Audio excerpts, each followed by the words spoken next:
丁念本师释迦牟尼佛，丁念文殊智慧勇士，丁念传真大上师，无上甚深微妙法，百千万劫难遭遇。我今见闻得受持愿，解如来真实义，为度化一切众生，请大家发无上殊胜的菩提心。下面我们讲那个莲花生大师的那个七句七道文的功德啊，应该是今天这个讲的外修法的最后一个一堂课。那么今天是引用慈名德大郎吧啊，就咱们德大郎吧，他的伏藏品当中有一个叫上师蒙修法这个历史，这里面这样记载的：有其欲求速成就，为修行供念化我，犹如牟尼宝珠前祈祷自身诸所需。那么这个教言当中呢，就是说，尤其是现在末法时代的时候呢，不管是任何一个人，如果自己很快的时间当中，就是想获得这个诸佛菩萨的这个加持啊，自己呢就是也是想得到一些成就啊，就是成就啊，比如说有些修这个怀业，有些修这个什么这个相辅业，有些呢就是修这个其他的一些细业等等，就是这个西真怀住的种种事业，或者呢你在这个事件当中承办任何一个事情呢，那这样的时候呢就是要这个祈祷或者是供养修行，就是莲花生大圣。如果你一心一意的以蒙你虔诚的心呢继续这个修持供养念诵，那么这样的话呢就是一定会是让你这个如愿以偿啊，就像这个牟尼宝珠面前呢有缘分的人呢就是供养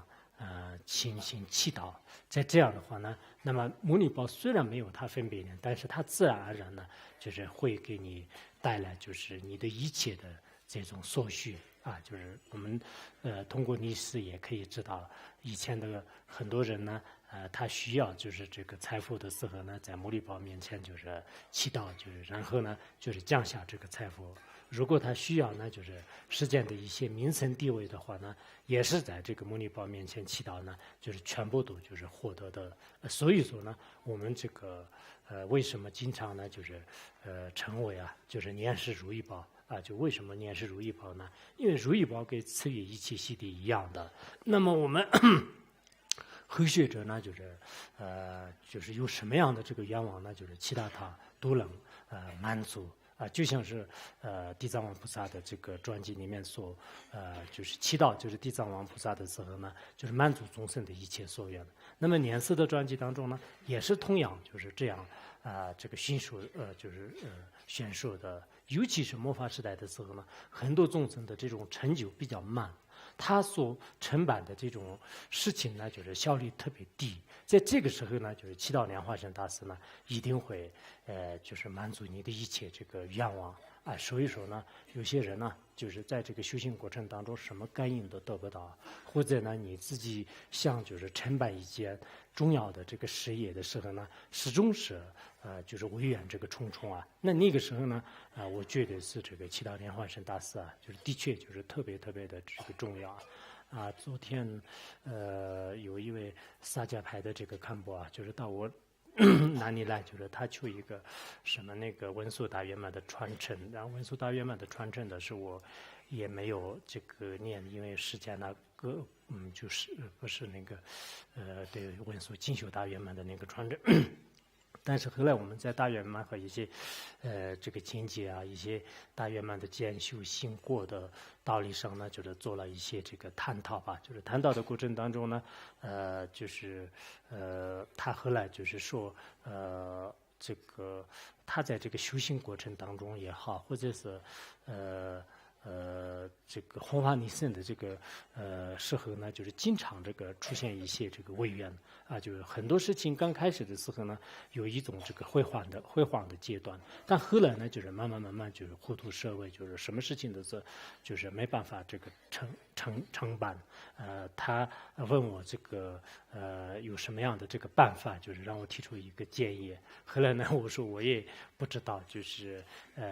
凭自己的分别念来宣说呢，就是不一定是准确。但我自己认为的话呢，就祈祷就是莲花生大师的话呢，就是的确也是无有任何这个起惑就是无有任何这个起惑。我本人的话呢，也是这个。从小一直这个一心一意的，就是心呢，就是专注于这个祈祷念思的，这个是从来也是没有这个改变过，也没有呢就是放松过，就是一直是，以前我还没有这个读书的时候都是这样的，就没有读书的时候，一直到这个现在呢，那这么多年以来，就是应该说是自己的这个心呢，是这个专一的，并不是呢，是今天就是喜欢一个本子，明天呢就是不喜欢，不是这样的，因为后来呢，就是他也觉得是可能就是这方面是有必要的，否则的话呢，他在这个本家乡呢，就是办那个佛学院，就是7年还是很顺利的，后来呢就是身体不好，然后他又讲无不大论的时候呢，后来这个眼睛呢就是有点这个看不清这个经书其实他很早的时候以前原来法王去印度的时候呢，就是当时印度南方有一个叫做布里寺院，就是也是一个萨迦派的寺院。当时他们的主持呢，就是请法王到哪里去，我们也就是到哪里这个去过了。后来我还是有一点这个印象，就是那个时候呢，他这个很年轻的，就是然后现在呢，就是20多年过去了，当然是他的脸上呢也出现很多的那种这个比较衰老也好，还有很多方面的这个变化，但这样的话呢。我是这样想的，就是我们在座的很多道友呢，真的也是有些人就是很快的是向那个修成一个法，有些人呢就是在基层当中呢，不要这个出现什么这个违缘，但是呢，也许可能有前世的一些各方面的这个因缘自己的这个修行呢，始终都是不能这个33种，这个呢就是跟这个前世和今生的这种各方面的这个因缘缘起呢，就是有一定的这个关系。所以我们除了就是自己就是平时的是小心翼翼、注意谨慎以外呢，还有就是依靠这个像莲花生大师那样的，就是一切这个诸佛总体的这种，尤其是末法时代就是现在这个宇宙就是特别这个昌盛的这样的一个时代当中呢，我们要这个祈祷这个如此的如意宝呢，就是非常有这个必要就非常有必要。为什么这样说呢？就是下面也讲了，就是佛海加持，胡入者，空行细地，将入于贤有贵僧，心属事业人云就有情。那么为什么莲花生大师面前做这样加持，就有如是的功德呢？那么跟这个莲师加持呢，这莲师祈祷呢，就是莲师呢，通过他的这个发愿力实践当中的所有的这个浩瀚如海的这些诸佛菩萨呢，就是他们来这个给你进行这个加持摄持就是这个摄持摄术就像是这个母亲呢，就是对这个慈爱就是自己的这个孩子一样，诸佛菩萨呢特别的是这个爱悯你就是应该这样的。还有呢，就是世间就是各个不同的空性刹土的这些无量无边的这个空性母的话呢，也牵出了你修行当中的一切这个道障，然后赐予呢就是共同和不共同的这个洗礼，就像是这个降下这个雨水一样的，自然而然的时候带来就是许多的这种这个成就。就是这种这个成就和洗礼的话，那就是依靠这个空性法，就是这个很重要的。还有呢就是现有的一切贵生，就是现是指的是涅槃的现象，有是指的是三有，也就是说世间和处世间的所有的这些贵生因为这些贵生当中的话，有些是处世间的已经获得成就的护法神，有些呢就是世间当中的，就是只不过是在这个以前的一些年事或者是其他的层面上是面前已经成了弘扬佛法的，就是这样的一些那个废人呢，他们的话呢，就是也是这个一脚缝隙呢，就是帮助这个就展开你的一切这个逆生事业就是逆生事业。所以说呢，就是我们作为一个大乘佛祖的话呢，就是利益这个众生呢，就是最大的这个责任。那么这样的这种责任的话呢，人云自称呢，就是救度众生。所以我们怎么说就是很多人呢，就很想就帮助这个众生利益众生，但有时候自相续当中是没有得到这个莲花生大师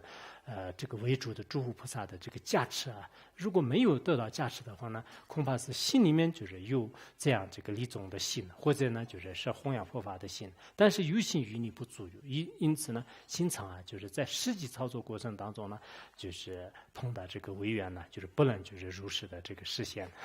所以我想末法时代的时候呢，就是祈祷就是莲花生大师对每个人来讲呢，的确是就是特别的这个重要。彼等以我而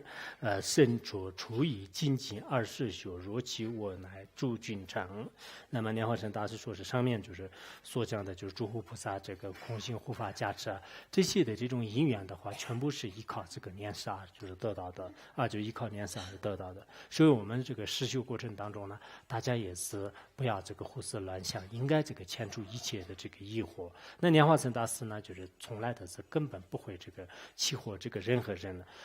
什么这个佛语之称就是佛语之称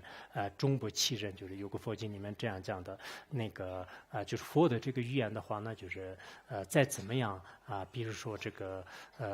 天垮下来，就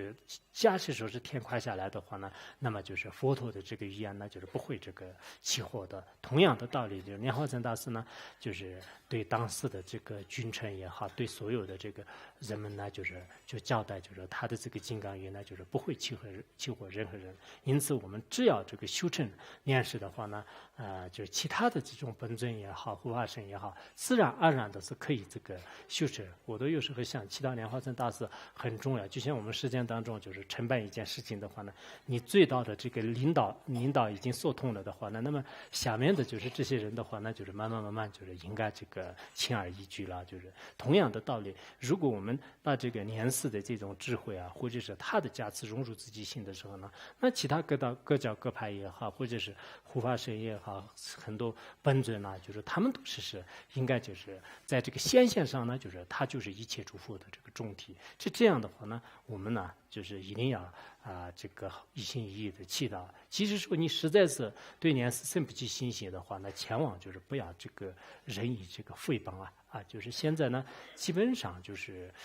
大多数的这个佛教徒就是步入一个正轨的道。为什么这么讲呢？大概是在这个70、80年代的时候呢，就是有相当一部分人就是出来，就是对这个莲师的法门呢，就是进行诋毁，就是有这么一部分人。当时我们听了以后的是特别的这个惊讶觉得是这些人真的太可怜了，太可怕了。30诸佛的总体，像莲花生大师的智慧也好，悲心也好，能力的这个1/1的是不一定有这些。当然他们有特殊的一些必要或者是有密意的话，那就是那另当别论。如果没有的话，一般的这个凡夫人或者实践当中的有名的这个学者和尚这样的话呢，千万不要去这个诋毁他。你要诋毁他的话呢，应该需要充分的理由。但是这个理由的话呢，你可能就是到藏地来，就是深入细致的学习莲花生大师的这个复藏法。你看他的这个传记的时候，最后看这个恐怕这个诽谤的心呢，就是根本不会就是提起来的。就因此说呢，我们现在呢，就是应该说是在很多佛教徒就是除了极个别的，就是被这个邪见呢，就是已经覆盖自相续的极少数人的话呢，就是恐怕也是有，包括我们现在对这个净土宗对禅宗对其他的这个华严宗都有这个诽谤之举就也有些人是他不理解这个道理，在这个时候呢，他就开始这个胡言乱语，就是也有这样胡说八道的。但是这些呢，就是始终是不会有任何的这个比较可靠的一个证据就是没有的。因此呢，即使生不起信心呢，就是也千万不能这个诽谤莲师的这个法门就这一点呢，就是一定要切记。那么在这里呢，就是这样说的，就正如其中所说，永不起火的这些金刚句，我们要铭记在心啊。这是门恒仁波切给我们讲的就门恒仁波切作为我们这个佛教徒的这个面前来讲呢，就是应该他说的这个话是有威信的，是有这个权威性的。应该呢，我们就是要知道，就是这些金刚语的价值是什么样的。他说根本不起火的，就绝对永远也不会起火的这些金刚句呢，我们应该就是记在心里面啊。就是你这次听完了以后，再过2-3年以后呢，就开始这个对念思法门就是不起信心，反而诽谤，那这样不行的。应该你永远都是记载。有智慧的人的话呢，你年轻的时候得到的这些法门，到这个白发苍苍的时候的话呢，那个时候呢，还是让这个记忆犹新的。应该有些这个高僧大德的话呢，他年轻的时候的这些窍诀的话呢，在临终的时候还在用，乃至生生世世的话呢，他还是这个受用无穷的。就所以呢，应该将一切皈依处终极认定为莲花生大师如意宝啊，莲花生大师怀着精心以迫切的心情，唯以数持此祈祷之王的七句祈祷文。所以，我们就是第一个认识的话，那就是要知道是莲花生大师是一切这个皈依处比如说阿弥陀佛也好，释迦牟尼佛也好，药师佛也好，观音菩萨、大势至菩萨，以及呢就是舍利子、目犍连等所有的我们经常祈祷的这些皈依的本体呢，都可以设为就是莲花生大师。莲花生大师呢，就是一切就是我们前面也用一些教证呢，就只要修它的话呢，一切诸佛都是可以这个修成的，就是应该有这样的一种这个观念，然后把它看着这个如意宝那样的，怀着无比的这个信心和这种这个欢喜心就欢喜心呢就是以这个迫切的一种这个愿望吧。我们都是经常想我们末法时代的时候呢，就真的这个业力也深重，烦恼也是这个重重各方面的这个违愿也是多之有周。在这样的时候，唯有的这个黑暗当中的明灯一般的，就莲花生大师就祈祷的这个七句祈祷文呢，就是在实践当中是所有祈祷文里面呢是最殊胜、最这个有这个熏术价值的。所以呢，我们呢就是经常这个念诵这样的这个七句祈祷文呢，就是特别的这个重要。还有莲花生大师的专辑里面和还有我们念诵当中的话呢，平时我们在这边的给大家也是没有这个要求，但是一般寺院里面呢就经常有这个七品的莲花生大师的这个祈祷文，就是这个也是特别的重要。记得在那个清澈一系多界的专辑里面呢，也大概就是讲了吧，我记得不是很清楚的。当时他这个准备就是云游这个释放就是上师就是清澈一系多界云游释放，他就要求呢就是不要就是来这个弟子。后来很多弟子们呢也是请求，就是不管是上师到哪里去，我们也是跟着你来。后来就上师答应了，你们要来的话呢，就是你们就是任何人都不要就是说我的这个身份，就是我是什么清澈一系多界，你们就是给别人面前呢，就是说是我是最这个愚笨的，就是笨蛋，就是跟他叫什么名字就是反正有个特别笨的一个名字吧。然后呢，然后这些弟子们呢，就是也答应了，然后他们到处都去，就后来好像到那个扎斯伦布，就是那个拉卜楞寺。到拉卜楞寺，他们呢就是去见那个贡唐藏，那个当时的那个贡唐藏仁波切。见贡唐藏的时候呢，他们在那边大厅的时候，有一次在寺院外面呢，就是有一个身材魁梧的就是大哥西就是在这个转绕的时候呢，就是他问你们这一群僧人到哪里去？就是他们说呢，我们在准备呢，就是见那个贡唐藏仁波切，就是我们能不能这个见得到？他说应该有办法的。就后来呢就他们慢慢打听了，就是慢慢打听，已经到了那个贡唐藏的那个就是这个宿舍去了。他宿舍去的时候呢，一看到是原来还是刚才就是他们就是这个寺院外面见到的那位这个哥西然后呢就是他们这个就到了那里以后，贡唐藏呢就是他们很慈悲的，就给他们准备他老人家自己坐在一个法座上，旁边呢就是也有一个黄色的这个法座吧，就是准备了一个法座，而且给他们呢就是供养什么米茶就是等等。一般这个格鲁派的寺院的话呢，就是进到那个寺院以后的话呢，第一个要吃人参果，就是那个时候有没有米不知道，好像专辑里面记得好像有米吧。然后那个，他们进来以后呢，就他们这个请求佛法，还有呢，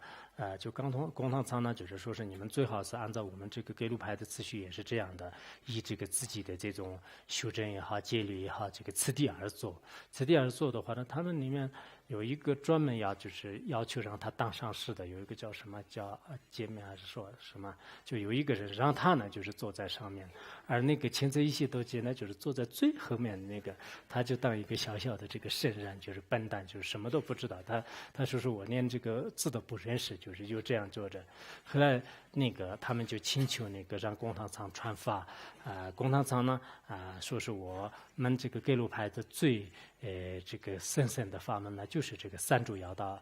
就是三主要道。那么你们那个他传了没有？好像传了吧，是吧？然后你们尼玛巴的话呢，就是最神圣的法呢，也是这个七品莲花生大师的这个祈祷文，就是最好是你们的这个上师呢，就是也给我这个传一个七品这个莲师的祈祷文。然后他们都不敢传，就是后来呢，就是公堂仓说让那个就是最下面的那个笨的那个，然后当时那个现在一些都接受是我连字都不认识，就他好像当时装着那个真的没有说法，就是然后公堂仓是那你是那么笨啊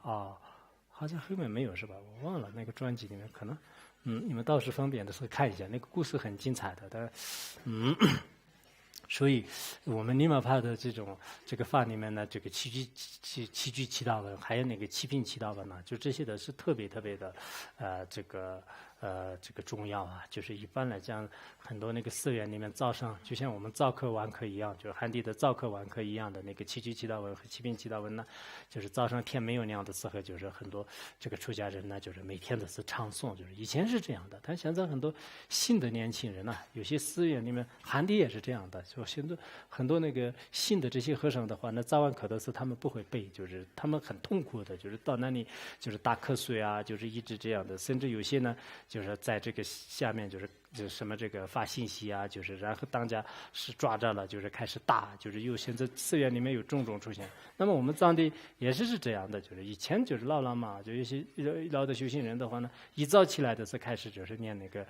七句祈祷，就是还有那个七品祈祷文的。可是现在有些可能转化稍微有点改变，但总体上看来呢，还是这个出家人的这种念诵啊，就特别殊胜。然后在家人呢，就是也同样的可以念。以后呢，我们希望呢，各个地方啊，就是一定要念那个，就是七品祈祷文，就是比较长，就是也有一些翻译的，但是翻译的也是那个以后再说那个。然后那个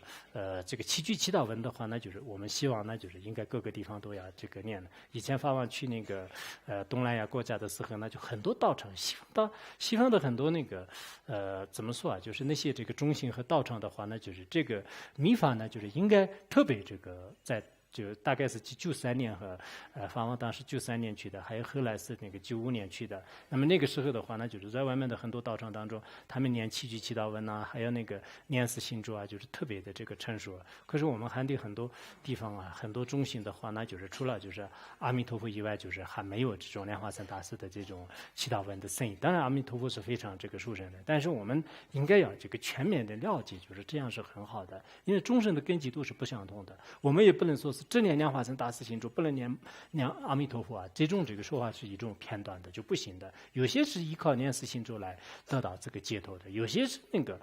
就是依靠阿弥陀佛来这个获得这个解脱的。因此我们这个法门呢，种种的这种殊胜的法门呢，在不同的人群当中弘扬开来，就非常有这个必要的。为什么释迦牟尼佛转8万4千法轮？原因就是这样的啊，就不同根基的众生呢，有不同法门来度化。否则的话呢，就是这个佛陀呢，就只说一句就可以了，所有的3000大千世界的众生呢，只修一个法门就可以了。但是并没有这样，原因呢，应该在这里。下面我们就是说入这个上师啊，就是机密义虚的机密义深虚什么那个绥靖山当中呢，就是也这样讲的。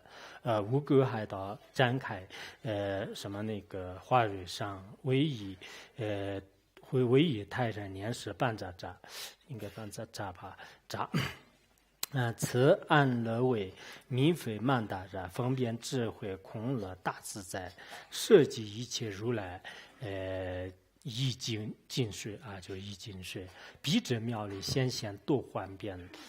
这里面呢就是讲那个五垢的这个海里面就是出现这个花蕊啊，就花蕊上面呢就是莲花生大师没有以这个太垢所染的方式来这个降生，而是以化身的方式来降生，就是这个就叫做是这个莲花班子字儿啊，就是莲花什么莲花金刚力，莲花金刚力班子字是莲花金刚力。那么还有呢就是他的这个眷属啊，就是赐予这个一切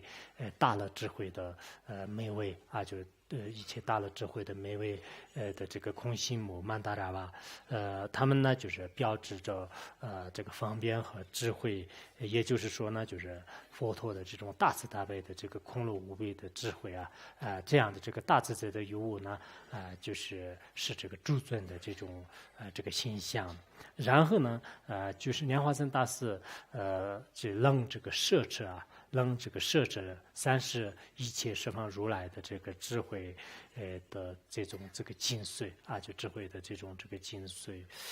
那么他的这种妙理，就莲花生大师的这个妙理的话呢，那么就是在这个事件当中啊，出现不可思议的这个化化生来，度化就是无量无边的这个众生啊，就度化无量无边的这个众生。所以在这里面呢，简单的已经这个叙述了莲花生大师的从这个降生到最后的这个事业之间的就是内容啊，就是事业之间的这个内容。那么下面呢就是作者就是也是解释说一心一意明观祈祷全心莲花生大师即眷属永时空行那么我们修的过程当中呢，就是一定要有一个一心一意明观祈祷，还有这个全心就七亲南莲花生大师和他的眷属永时空行，不失其屡屡接受观点价值的希求心，在如作真心尽可能的护持所有的这些作见阶段呢，将一切现象观为上师的有无啊，修炼这个清净观啊、悲心慈悲心啊，就是菩提心的妙理等等。那么这个意思呢，大家应该知道，我们修那个莲花生大师的上师瑜伽也好，平时念死这个心咒啊，在这个时候呢就是屡屡不舍弃，就意思就是说是再次的这个接受他的这个观点。什么接受观点呢？并不是说是上师拿一个宝瓶，就是非要在我面前。现在我们很多人是怎么说啊？就是这种在一个上师面前，就是真正这个接受观点的这个兴趣呢，就很多人都有。可是自己呢，就是观想上师啊，观想莲花生大师，观想那个上师如意宝，然后呢就是通过这个祈祷之后呢。后来我们这个上师修法里面所讲的一样，就是上师的三处就是发这个三处的这个光啊，融入自己的这个三处啊，最后呢就是融入于自己的这个心地啊，像这种叫做是就到观点，这个观点很重要的，就是每次都是要这样的这种观想。还有呢就是接受这种加持啊，就接受这个诸佛菩萨的这样的这个加持，在入座的过程当中呢，尽量的反反复复的这样想啊，你这入座大家都知道吧？就是你比如说，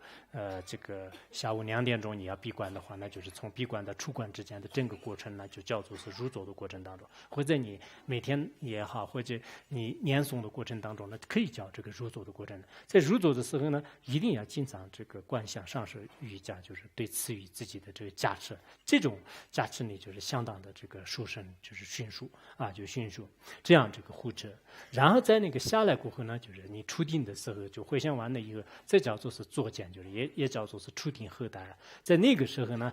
就是一切现象都是观为上师的有。你看到的这个什么样的这个现象的话呢，都是像这个上师的这个化现呐。比如说有些人呢开始这个骂你啊，说你的过失啊，你想我刚才像莲花生大师，莲花生大师呢现在变成一个坏人，就是开始制止我的这个过失啊，他就是莲花生大师啊，念死阿弥陀佛，阿弥陀佛，就是向着。然后别人的这种各种各样的这个声音呢，也是观为莲花生大师的金刚音。别人思想系当中产生的各种起心动念的话呢，全部都是向着就是他的智慧的这个妙用啊，就这叫做是观这个清净观。还有呢，就是平时以特别这个强烈的这种大慈大悲心和菩提心，这些都是他的一种现象和妙力。就是在后代的时候呢，要观想这些。其实这些修法真的很那个很殊胜的，就非常的这个圣啊。就一般来讲呢，也不能允许这个传授的。但我相信我们在座的很多道友啊，就是今年呢，就是也有一个特殊的这个缘起，就所以呢，我也是一方面就是怕这个泄露秘密，但一方面的话呢，我们现在就是很多人呢，就是没有这样的一个强烈的价值的话呢，恐怕这个修行呢，就是不一定是这个圆满所以一定要懂到这些道理。然后信不信之呢，当然个人的这个信心和个人的这种因缘就是各自这个决定。接着就是上面的这个教证当中也是讲了这个五种加持法修行慈悲菩提心呢，加持智者心相续。平时我们这个修慈悲菩提心，就是这个叫做是加持这个心的相续，就是这个叫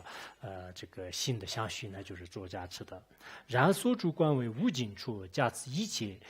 诸方位。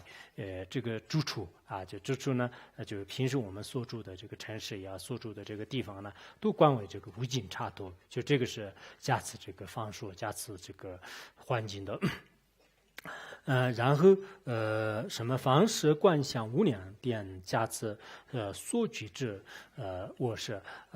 那么自己住的地方呢，就是不能观想我这个破房子，我这个水泥房子不能这样，就是这个无量殿就无量。我们观想那个大圆满前行的时候，也是发心有两种，一个是清净观，一个是菩提心观。其实清净观就是很重要的。现在我们这个行住坐卧一切行为呢，有一种要么你观那个莲花生大师的这种插图来想，要么是以极乐世界，要么以其他的这个佛的这个插图来这样想的话呢，那么因为本来我们人的这个自信和人的一切这个三门的话呢，全是这个智慧的有我可是我们现在还没有就是认识到这一点，因此呢就是像这样的这种观修是非常深奥的一个观修方法。慧宗思维本尊相，加持成就智慧尊。我们这个道友们呢，就是跟这个一起共修的这些这个学员呢，就是全部都是要像就是这是金刚树菩萨、文殊菩萨、普贤菩萨，就全部都是以菩萨来这个像，就是千万不能像有些人一样的，这个坏人，那个有嫉妒心很强，那个嗔恨心很大，那个贪心很重，就是所有的人除了自己。可能这些人是自己看出这个文殊菩萨就是眷属全部都是坏人、坏凡夫人，就这种观想方法肯定不行的。就是所以说，这个叫做是加持这个智慧尊。因时观想为甘露就是因时观想为甘露。加持成就就供养食品，就是我们所使用的这些呢，也是全部都是这个诸佛菩萨所加持的慧供品的甘露就甘露妙呀，就是应该这么想，就是今天的菜也不好，明天的菜也不好，就是然后有些人呢就特别挑剔，就是说这个也不好吃，那个也不好吃，反正实际上是。他自己做的也不好吃，就没办法。实际上再也找不到好吃的东西，就是因为他自己做的也不好吃，别人做的也不好吃，那不能这样的。就是应该所有的这些其实我们也以前也讲过，就是念一些那个供养咒就是还有呢就我们吃饭的时候呢，念一些那个会供的那个女供就这样很重要的。就前面是供养诸佛菩萨，然后这个视频呢就是做成那个会供品，就是如果每次这样专用的话，那很好的。就是前面说毛东宝罗梅上觉仁波切修宝罗梅当觉仁仁宝罗梅跟的仁波切教内供就生浪求巴本然米阳康咋什么拉走错了，现在只能是。当真养殖当真多了讲，你这找个水晶样子吃，两年对外进步多多快，交通多么这事儿好。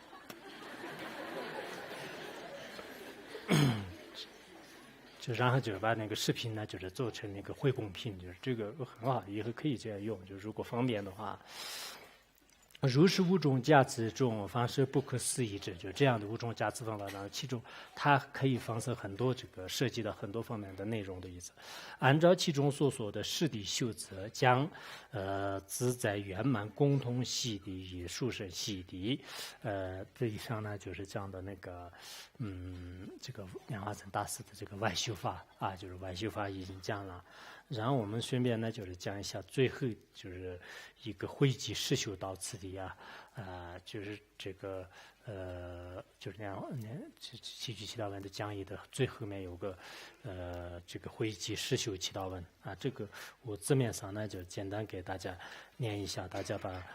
这个观修方法掌握就可以了啊，就不用很细致的说了。因为中间呢有这个解脱道和方便道，还有那个大圆满的一些修法啊。这个修法呢，就是我们以后方便的时候，你们修完加信，还有呢，就是各方面的这个因缘居住的时候呢，就是给大家这个可以传输。最后那个修法呢，就是总结这个前面的一些道理，最好是这以下的道理呢，就是得到这个灌顶的人呢，就是最好是要么得到灌顶，或者呢，就是对莲花生大师的这个修法有不共虔诚的信心的人呢，可以听说。那么这里怎么讲的？首先是以上是瑜伽的方式来进行祈祷，作为先贤神圣本质之源啊。就上师瑜伽祈祷的话呢，我们相续当中强烈的显现就是本来智慧的本来这个自然本质的一种这个因缘啊。上师瑜伽很重要的的确是我们这个上师瑜伽呢就是一定要修，就其他什么法都不能修的话，那上师瑜伽每天都是不能间断，就是你修年四上师瑜伽也可以，或者其他的上师瑜伽也可以，但最好是你所念诵的这些金刚语的这种上师瑜伽。随后一直具有法相的具德上师，而体悟众的方便道、解脱道，以及接近究竟大圆满的这个道要啊，就是先那个应该经常修上师瑜伽，同时呢，就是要一直一个具有法相的善知识，然后在这些上师面前呢，基本上要领悟那个我们中间就是深略的这个解脱道和方便道和还有那个大圆满的这些窍诀，尽免精进结果获得，以讲解决定窍诀之密意的定解，以后呢就是最顺持命宗派，因为通过这样的这个修行的话呢，那么最终就是得到这个窍诀的这种密意啊，就大圆满的不共上师门的这个窍诀有许许多多的，就这些窍诀呢，应该说是在短暂的人生当中，大家还是要得到以后呢，就是去这个实修啊，就最终呢，就是你可以追顺到就是持命这个上师们的行列当中，就可以呢，就是已经到了就是他们的这个境界。一定要就这样这个修持，也就是说呢，以坚信不疑的诚之心，将皈依出终极的莲花生大师观想在。这个是我们前一段时间给大家发过一个段的那个莲花生大师的小册子吧，就上师瑜伽，就是他这里的这个修法简单归纳的，具体呢你们可以看里面的这个修法来可以修持的。那么意思就是说，莲花生大师饶之为是一切诸佛菩萨的这个总结，把它就是关在自己的这个头顶上。如果对密法的这个双运法和很多修法是有一定见解的话，那就是莲花生大师和这个空行母一行座就双影相的。如果这方面的这种定解还不是很成熟的话呢，那么观想这个莲花生大师的诞生相，然后呢就是以这个供养气质功啊，还有那个祈祷然后用那个七句祈祷文呢这个祈祷就七句祈祷文呢祈祷，最后呢就是观想上师的身体降下甘露，结果将自己的三门的一切病魔罪障痛苦呢，就是以肮脏的血液汗身胭脂当形象呢，就是全部排除就这是初步的这个观想，就整个好像沐浴一样的，就是整个身口意的所有的这些无始以来所造的这个罪业业障就是各种这个痛苦等等，就是全部都是就是排除就是以这个各种这个一些虫类或者是一些血液什么这个黑色的一些汁液就以这种形象来就是全部排除，最终将自己的身体也是如烟融入水一般，精华的汁液都进入地下四柱为数的有一些这个原膜在住的口里面，然后把这些全部呢就是在这个地啊，就是捏开以后的话呢，就是地下面有很多的这些元气在住啊，然后就是他们就是获得，使他们得以满足，还清素在消除一切损害，进而呢就是消于空性当中，就这是第一步的这个观修方法啊，就首先把自己也观想于平庸的这种身体，就是然后莲花生大师这个的这个加持呢，就是甘露就降下来，就是将自己的身体全部，就像我们跟修金刚萨埵差不多吧，就是方法都是一样的。然后呢，就是跟那个无始以来的这个原型在，尤其是我们有些人身体不好，有些觉得是在这个修行过程当中威愿特别大，就这些人呢，真的有些人说是啊，什么有附体啊，有这样那样的。就各种幻想啊，就是其实这些幻想呢，你真正让这个修上师瑜伽，就是把自己的这个身体的这个各方面的一些这个这种肮脏的这种部分呢，就是布施给他，就是这样的话呢，让他得以满足。就这种修法是特别这个殊胜的啊，就很殊胜的。然后再将自己的身体呢，就是观成自己有心性的本尊啊，光明身。然后你自己观想文殊菩萨也可以，观音菩萨也可以，因为你原来。把这个自己的身体呢，最后好像烟这个烟呐，融入这个水一样，就是身体也已经没有了，就全部都是身体全部都是已经布施给这些冤亲债主。这个修法一定要懂啊！就是我们有些人是口口声声说是自己是修行人，但是连一做的这种深深的这个修法都是没有，就是很可笑的。就有些人刚开始讲一部法的时候呢，就是修1-2天，然后呢有没有？就是一般来讲是一个人是一生当中自己啊选择1-2个特别深的法门呢。永远都是要这个修持，就是这就是一生的这种修持啊！你无论是到这个哪一个寺院里面去了，哪一个这个宗派当中去了，这个不管用。但是你自己该修的法，那就永远的是修持，这个很重要的。然后下面就是像那个，就刚才把身体也已经布施给这些原心在做了，然后重新呢，就像我们文殊大圆满里面的这个观想一样的，就是再次观想一个光明身体，顶上的上师向下降临，心间的八瓣莲花中央，与不坏明等以为平等大乐的智慧当中入定，然后最后呢，就是由这个顶上的上师呢，就是发光啊，就是我们有些修法里面就是变成一个无色明点，有些呢就是变成了就是一个这个我们上师如意宝的这个上师瑜伽和念师的这个上师瑜伽的观想后面的观想方法稍微有点不同，但实际上呢，就是像那个上师就是如意光，然后融入自己的这个心里面，就是然后上师的这个不可思议的这种智慧和自己的这个分别心呢，全部融入一体。在这样的境界当中呢，就是安住少许，安住少许。我们以后呢修上师瑜伽的时候呢，希望那个在这个时候呢，大家都要安住，安住的时候也会观想，观想什么呢？就是上师的这个智慧呢，就是融入我跟上师的这种身口意呢，就是一为一体。啊，比如说我们念那个法王如意宝上师瑜伽的时候，他那拉嘛从这个德学人格学我那几个年位的，也跟一些兄弟拉嘛的，格拉面比现了头不是劲儿，然后呢就是按住，一般来讲呢就是这个最少也是这个30秒啊或者1分钟以上吧，啊就。大家应该以后啊，我们修上师瑜伽的时候，全部都应该这样的。我希望我们汉地各个地方就是应该就是多修一些莲花生大师或者上师如意宝的上师瑜伽。上师瑜伽的时候呢，最终啊就是把这个上师呢就是融入观这个自己的心里面，或者说是上师的这个三主这个法观，这个每个修法仪轨里面这个修法都是不相同的，但是这个文字里面怎么讲的，然后你就这样这个观想，这些一点的就是没有什么不会的啊。就是只要是有这个小学的水平的话呢，都会看得懂的。就是你自己不注意的话，永远都是口里面念，就是然后实际上没有。然后你这样安住一会儿以后呢，在这个起定的时候，要么那个我们能够帮忙做动，就是我们那个这个开显解脱党里面后面还有不是有个莲花生大师心住几句嘛？然后你就入定以后呢，就是出定的时候呢，我们能够帮忙做动，我们能够帮忙做的结瓦跟的杨道拉玛的，然后呢就是念后面的那个祈祷文，然后如果中间就是没有什么念思心住，像我们上师如意宝的上师瑜伽的话呢，就是这样这个入定。就是大概1分钟钟，就是或者是3分钟、5分钟都可以。如果自己修正的话呢，在这个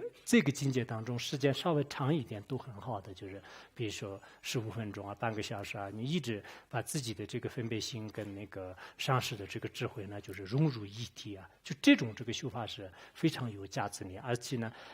就是里面还有很多的，我好像是讲的太那个了。不能太那个，就外面有很多人都是连观点都没有，所以这个到时怎么办呢？何德舍、金蝉、心主、供养、转绕等都转为这个所依。能以的本尊冥想，刚才我们说的一样的，就吃饭也好，走路也好，什么凡是所见到的、所听到的、所想到的，全部都是上师的这个智慧和上师的身体的化身，就上师的这种语言的这个妙用，就是全部都这样这个想啊，就是全部都这样想。明睡的时候呢，就是将上师观在心间，诸如此类。那么晚上睡的时候也是把这个上师呢，就是观着这个明点呢，或者是上师观在自己的这个心间，就是这样这个睡觉。一切唯一当中无有作见而入鹤牛般精进于善行。其实到了一定的时候呢，就是一切作见都是上师的行为。就像鹤牛的话呢，就是无有这个间断的啊，就是没有间断的。我们的这个修上师的这种心啊，就到这样的永远都是不间断的这样的状态，倒是当然是很好的。但是一般人来讲呢，就是鹤牛可能经常要断的，牛的时间比较少。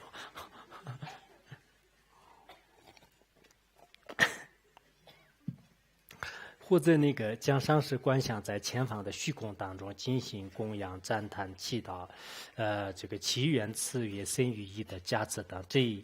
点也是相当这个重要的。如果你让这个像图钉上刚才那个上师的这种双语相这样修的话，那这是有一定的升起次第和圆满次第境界的人来讲是可以的。如果实在不行的话，那上师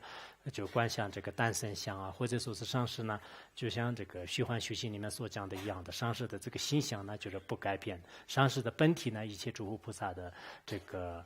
本体，就像我们发完如意宝的上师瑜伽一样的。然后呢，就是在上师的这个观想面前呢，就是念一些祈祷文呐，就赞叹文呐，还有一些这个祈愿文呐等等，就是来这个还有念一些这个呼唤上师的这个圆幻上师的这个寄颂啊，就是圆幻上师的寄颂。其实我们心呢，应该就是经常这个祈祷上师的这个习惯很重要的。如果经常祈祷上师的话，到一定的时候呢，就很多的这种境界啊，就自然而然就是出现的。在那个时候呢，就是修任何一个本尊呢，就没有任何这个困难的。如果你对这个上师的观呢，就是还没有这个开通的话，可能修其他的这个就法，有时候是确实很难的。就这是很多层面上是传承的这个教验，就是我们上师如意宝呢，就是也在这个不同的场合当中呢，就是有讲了许许多多的这个教验。因此我们这个通过今年的这个实修呢，我也觉得就是现在特别需要这个，不管是莲花生大师、上师如意宝，或者其他的你们自己的这个真正的诸佛菩萨的化现的根本上师的上师瑜伽，这个是很重要的。上师瑜伽如果特别重视的话呢，我们的这个修行呢肯定会是这个成功的。上师瑜伽如果不重视呢，就是有时候在这个修行当中肯定会出现许许多多的一些这个障碍违愿等等。就是等等，原因是一般而言，依靠上师能产生增上生与决定生的一切功德。为什么上师是这么重要呢？大家都知道，尤其是僧道的证悟，完全依赖于上师的加持，如于自己的相续这里已经讲了。尤其是我们要想开悟的话，那就是这个一定要有上师的这个加持不仅是我们藏传佛教，我觉得是汉地的这个很多的这个开悟者的传记，你一看都是就很容易知道的。就看那个禅宗的很多的这个公案的话呢，全部都是依赖于上师的，上师的一种价值，上师的一种表示，上师的一种这个现象呢，就是让弟子顿然这个开悟尤其是对上师的这个信心和自己的清净观，就是很这个重要的。在这样的时候呢，就是依靠这种因缘来，就是应该会这个获得这个开悟的。那么这个这教证当中也是这样讲的：当知生以具生之，唯以继之尽罪果。具足真悟释迦次，寻令他法成愚痴啊，这是其他当中其他的这个教言里面也经常引用我们这个深义谛的具身智慧，也就是说是我们要所开悟的这种这个智慧啊，所开悟的这个本来智慧的话呢，唯一的依靠这个激烈资粮和清除罪障，就是这是一个方法。啊，就是要么就是天天的是激烈资粮清除罪障，是这个是就真悟的一种方法。还有一种呢，就是具有法相的上师的这种价值，就是它的这种强行的这个价值啊，这两者呢是这个真悟的最好的这个途径呢。除了这个以外的，还要寻觅其他的方法的话呢，这是一个愚痴的行为。所以我们要向那个获得这个真悟的这些人的话呢，一定要就是依止上师的这个教言，尤其是这个修上师瑜伽呢，就是我们经常也不是这样讲的嘛，就是特别这种熏熟。也是没有什么这个其他的道障。如果我们修什么其他的这个法的话呢，很容易出现就是各方面的一些这个违缘呐就是修行过程当中经常比如说你修这个风脉名单呐现在很多人是特别喜欢灌名典的，特别喜欢灌那个风就是有一个人说是我现在就是把肚子里面天天的是那个吃风就是吃风最后我肚子里面好像无眼路什么都是没有的事情，我就成了一个好很大很大的一个玻璃瓶一样的，但是有时候我想起来里面好像有一个杜色，所以我们听起来的是有点那个没有上师的窍诀的，光是自己这样想就是这样没有必要的，这样没有必要的。你要有一点时间的话呢，有加持的，有教力的，应该就是观想一些上师，祈祷这个莲花生大师就这样确实是这个很好的。有些人倒是可能自己就是写一个赞颂文，自己写一个上师瑜伽，就是我的上师是佛一样的，我也是菩萨一样的，自己随便读自己的金刚语言。但我觉得这个没有必要，我们还是要读那个真正的这个成就者的这些语言吧，就是成就者的，就是所以我们念诵呢，就是最好是成就者的，像念诗像那个其他的这个上师的这些成就者的语言。非有他所乃具身，约一切处皆不得。就是我们这个具色的这个智慧就是不是用其他方法而说的，就是那个具身智慧的话呢，那这个一切事处当中，其他的方法来就是不可能得到的。那唯一的什么呢？就是当知意识所设法，即是自己之福德就唯一的依靠这个上师的这种窍诀和还有自己的这个福德力这两个因缘聚合的时候呢，我们有不可言说的这种境界呢，就是可以有获得的机会就除此之外呢就绝对是这个困难的就所以自己有福报的人呢，他也愿意修上师瑜伽的，他呢就是也经常就是遇到非常具有法相的这个具有相续当中具有加持力的上师就这个上师的加持和自己的怎么说就是这个诚心的祈祷就融入一起的时候呢，应该就是时时都是获得他的这个加持就获得这个加持。为了先贤意智慧，不断传习众的经许著述的教义，尤其是直传智者双运意智慧的窍诀，对所修之无有怀疑之后，就是我们这个闻思修行的过程当中，对自己的性的这种本来面目呢，通过这个经典教义尤其是一些上师的这个智者的窍诀来就是认识就无有怀疑。依靠方便道和解脱道是这一种结合自己的觉殊证悟实践，如你尽情必将成就暂时究竟之果。这里面呢就讲了很多这个窍诀。所以我们这次为什么七句七道文的著述里面呢，一部分的内容给大家这个提供呢我看到摩诃仁波切的七句七道文的后面呢，就是有一句，里面呢就是说是凡是与摩诃仁波切和还有那个这个七句七道文的这个法门呢，就是结上善缘的人呢就是都获得那个念思的生生世世的这种加持和摄舍所以呢，这次也是很多道友呢，就是这个为了修行呢就这个圆满就用了这么一个这个窍诀。摩诃仁波切是怎么说的呢？他说是源于我自发愿，源于我自结缘者，时时什么就是时时年色予以摄彻就时时年时予以摄彻，闻思修行无障碍，人云什么人云自他尼。人云成就自他尼吧，人云成就自他尼，你们看那个后面的寄颂里面有。我觉得这个寄颂就是很重要的。怎么说的呢？就是摩诃仁波切说，凡是这个与我结缘的，与这个法门呢就是结缘的这些人呢，生生世世的是就是祈愿莲花生大师呢，就是这个摄受就是加持他。就摄受加持他，然后这些人的闻思修行呢，就是永远的是不要有这个任何的违缘和障碍，而且呢就是利益众生的这个事业利益众生的这个事业的话呢，就是人与自成就是自然而然呢，就是成就自他而立。我想是我们很多人的这个目标就是这样的。永远这个闻思修行呢，不要有障碍，利益自己和利益他人的这种事业呢，就是圆满广大。就这个，我想我们每个人都这样想的。所以我们这次呢，通过这样的一个缘起就是给大家呢，就是简单的介绍莲花生大师的这个殊胜这个功德。然后我们也我也翻译了那个莲花生大师的心主的功德，给大家发了没有？发了是吧？对，就是那个莲师的心主的这个功德当中呢，就是也是有很多这个道理，就是希望呢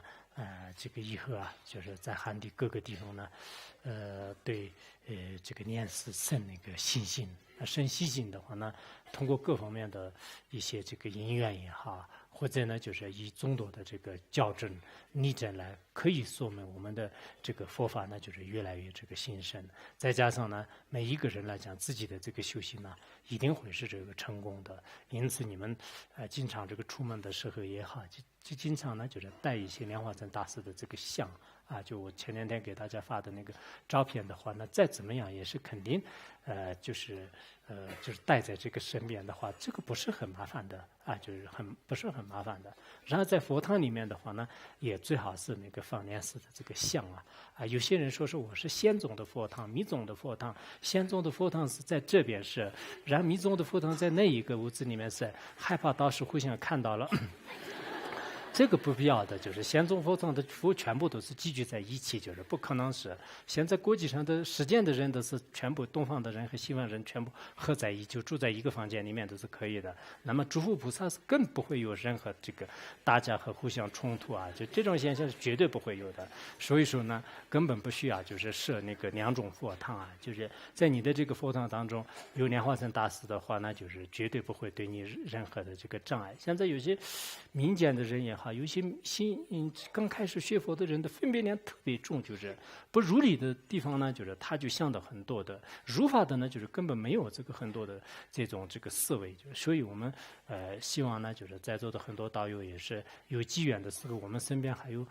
对这个仙宗密宗就是持有邪见的人相当多的，应该呢就是逐渐把他们的这个见解转变过来，让他们呢就是学习有意义的这个法，就是这个很重要。有些人还想我祈祷莲花生大师的话呢，就是他会不会对我的这个予以这个加持就其实莲师呢就是根本不会有任何的对这个人的一种分别。不要说是莲师，我们一般的像我的话呢，只要是认真修持的话呢，就是不分任何宗派，你是萨迦派也好，格鲁派也好，汉地的人也好，只要是你利益众生好好的修行的话呢，我就特别随喜他。就是我从来没有想过他因为不是我的这个宗派的人，就是他学习是学习他的事情，就是我从来没有想过。所以我们一般凡夫的人都是没有这样的这个互相隔阂的这种意念的话呢，那么就是像莲师这个智慧的这种这个本尊就是对所有的这个众生呢，就是平等这个对待，就是维护这个价值。因此呢，我们时时刻刻的是经常要这个祈祷，就是念思就这一点就是特别重要。那么这次呢，也是一个很好的这种因缘吧。有时候呢，心里面想的这些话呢，就是一直没有机会说就这次呢，我也就是就以前就是看到过很多这个情况啊，就是很想就是把这个道理呢，给大家就是说出去，然后说了以后，有些人可能会这个重视，有些人不一定重视，但不重视就你就可以放弃也可以的。重视的话呢，也许呢就是从中啊就是得到就是对自他的一些这个利益啊。就今天呢就是讲到这里。